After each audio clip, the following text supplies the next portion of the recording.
Welcome back to my channel! Finally, after months of planning, tuloy na ang Bali trip ko. Actually, dapat Mount Rinjani climb sana to.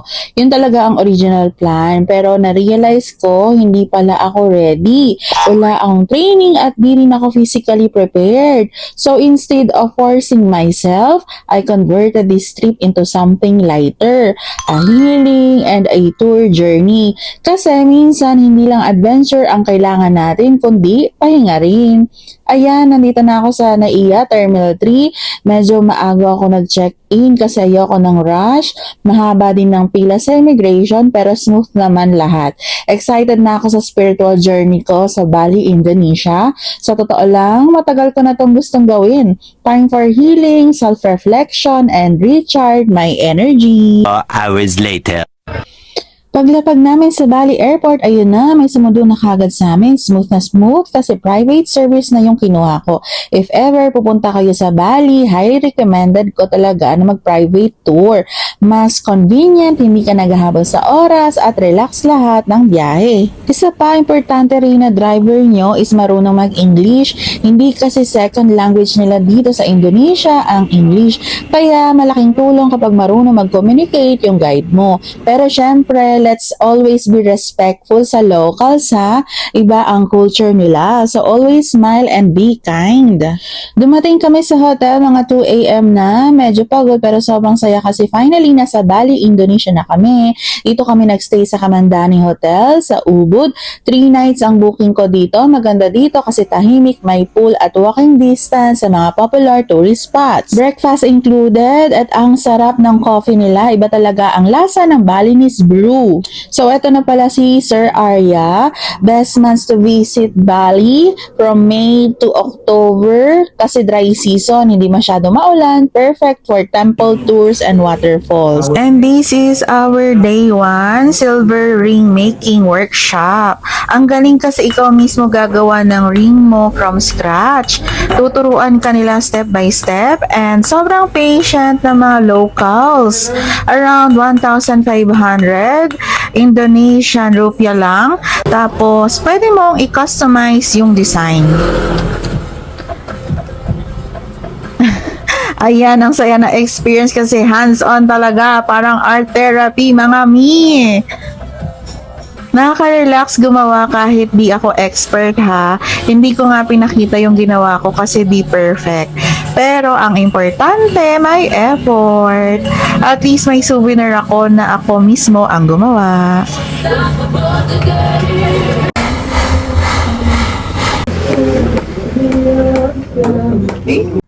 Day 2, 4 AM kami sinundo ni Sir Arya for Lempuyang Temple, also known as Heaven's Gate, isa sa mga most famous spots dito sa Bali, Indonesia.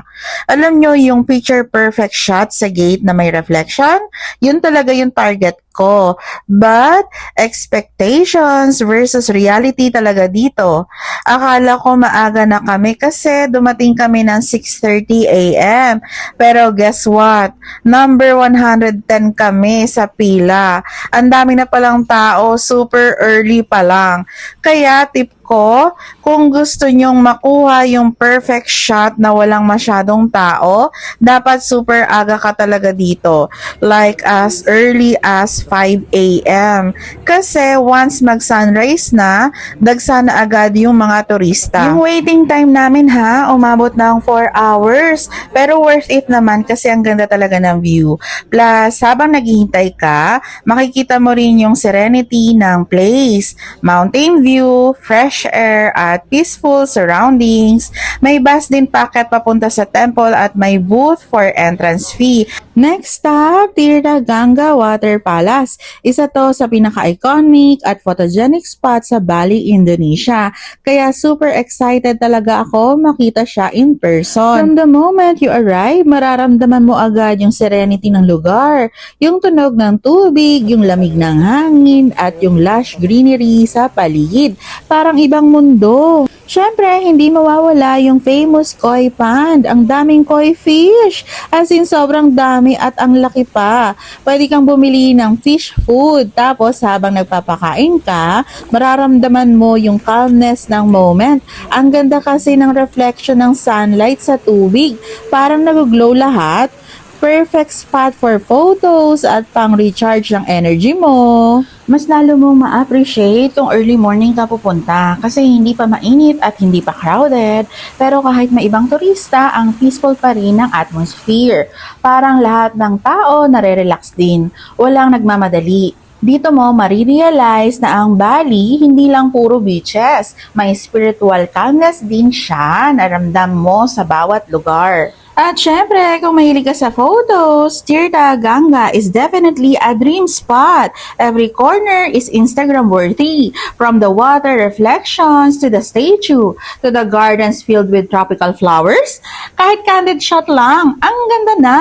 Overall, this place is not just a tourist attraction. It's a space for peace and appreciation. Para kang niyayakap ng kalikasan at ng ancient Balinese energy.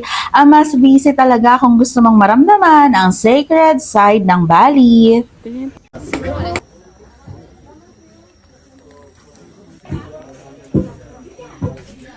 Next destination, sa Tria Luwak Coffee Plantation.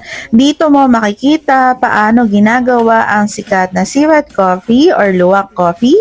Isa ito sa pinaka-rare na kape sa mundo. May tour sila explaining the process. Meron silang 12 to 15 flavors, ginger, ginseng, vanilla, chocolate at syempre yung original Luwak Coffee. Favorite ko yung coconut coffee. May store din sila kung gusto mong bumili ng pasalubong. Ang dami kong binili actually kasi mura and authentic pa. At next up, lunchtime. Kumain kami dito sa Teas Cafe sa Gianyar and grabe, sobrang dami rin ng tao. And mahaba rin ang pila, so naghintay pa talaga kami bago makakain. Marami kasing turista sa area ng Cretcha that day, pero sabi ng aming guide na si Sir Arya, dito na lang daw kami muna kasi mas mabilis daw eventually. At least di masyadong crowded kapag nakaupo ka na. Worth it naman ang paghihintay kasi ang ganda ng ambience, may overlooking view ng rice terraces. Tapos may infinity pool ka pa dyan sa gilid.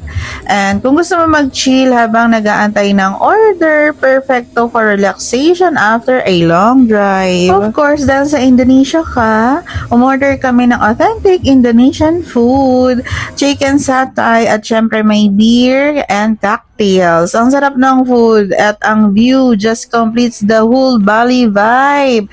Sulit talaga siya ha. After lunch, next stop is Tamandedari. Ang laki ng place and known siya for their goddess statues. Ang ganda sana ng sunset view kasi yun yung original plan namin. Ang sunset view dito sa Tamandedari. Pero medyo makulimlim that day kaya nag-cocktails na lang kami habang nag-aantay. Syempre nag-picture-picture and nag-take ng some videos na rin. Ang chill lang, perfect spot to rest and appreciate the art and nature. After a long day of exploring Ubud, our last stop for the night, Merlin's Restaurant. Ang maganda pa dito, just 2 minutes walk lang siya from Kamandani Hotel kung saan ako nakastay. So perfect, 'di ba? Hindi na kailangan mag-service, literal lakad lang papunta. Kaya after a whole day of touring, sakto to unwind and enjoy dinner nearby. Pagpasok pa lang sa Merlin's, mararamdaman mo agad yung mystical energy ng lugar. Dim lights, candles, crystals, and tarot cards on every table. Parang pumasok ka sa isang enchanted world. May mga hanging plants, ambient music, at aroma ng incense na nakaka-relax. The whole vibes feels spiritual yet cozy. Very Ubud talaga.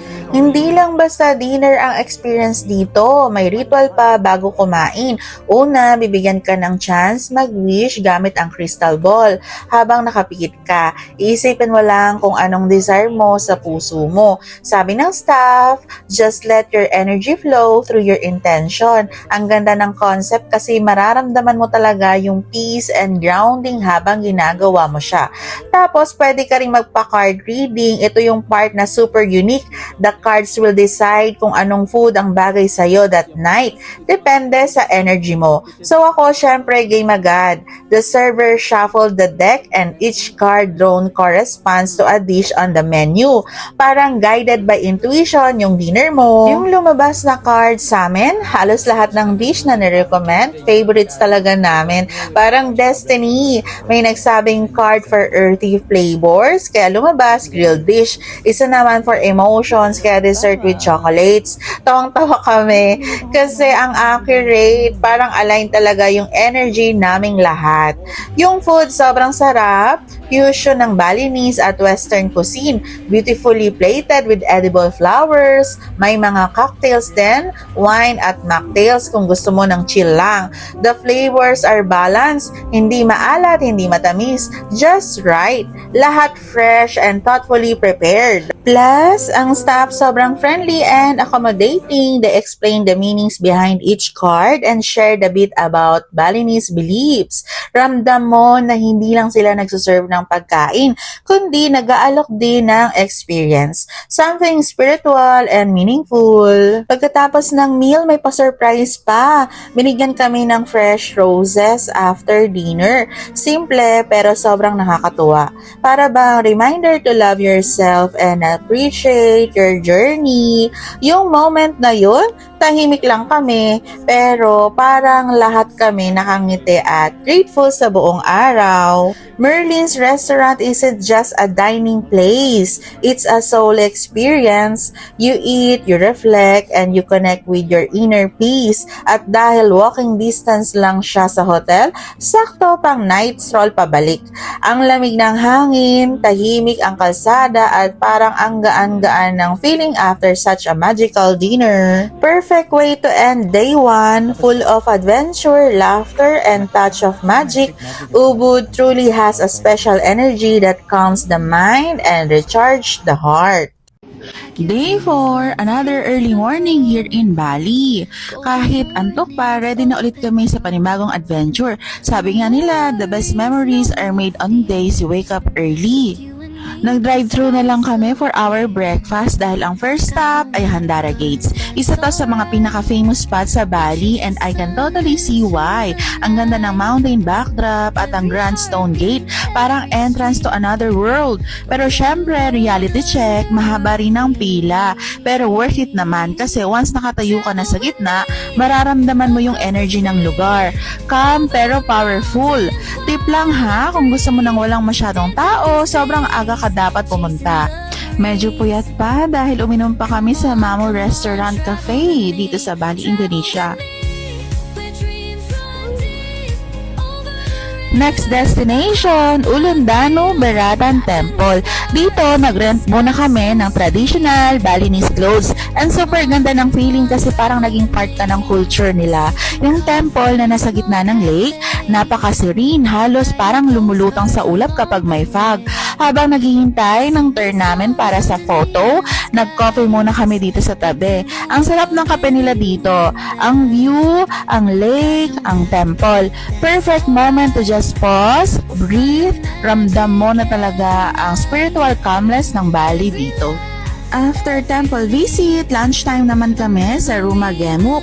Ang vibe dito parang garden picnic. Sobrang relaxing, puno ng flowers at greenery. Ang fresh ng hangin tapos may gentle background music pa. Ang sarap kumain dito kasi hindi lang yung food ang highlight, pati ang ambience. Feels like countryside dream. After lunch, Ubud Palace and Ubud Market naman kami. Sobrang daming tao. As in siksikan, wala ako masyadong video pero nag-enjoy naman ako. Siningit na rin namin ang Sean Tea at Pison. Masarap ang matcha tea and mag-snack dito. Day 5, last full day na namin dito sa Bali before our flight back to Manila. Kaya sinulit namin dito sa glamping in Ubud. Ang peaceful ng place, surrounded by rice field at nature sounds. Parang perfect closing chapter ng trip. Slow, calm, and grounding after all adventures. Dito ako nagkaroon ng moment to just reflect sa lahat ng lakad, tawa at init ng araw. Na-realize ko, Bali isn't just about the places you see. It's about the energy you feel, yung healing, yung gratitude at connection mo sa sarili mo habang nagta-travel. So ayun, that wraps our Bali trip. Full of memories, laughter, and soul moments. Kung balak mong pumunta dito, prepare ka for early mornings, long lines, but also magical views and heartwarming experience. Because in Bali, everything happens exactly when it's meant to be.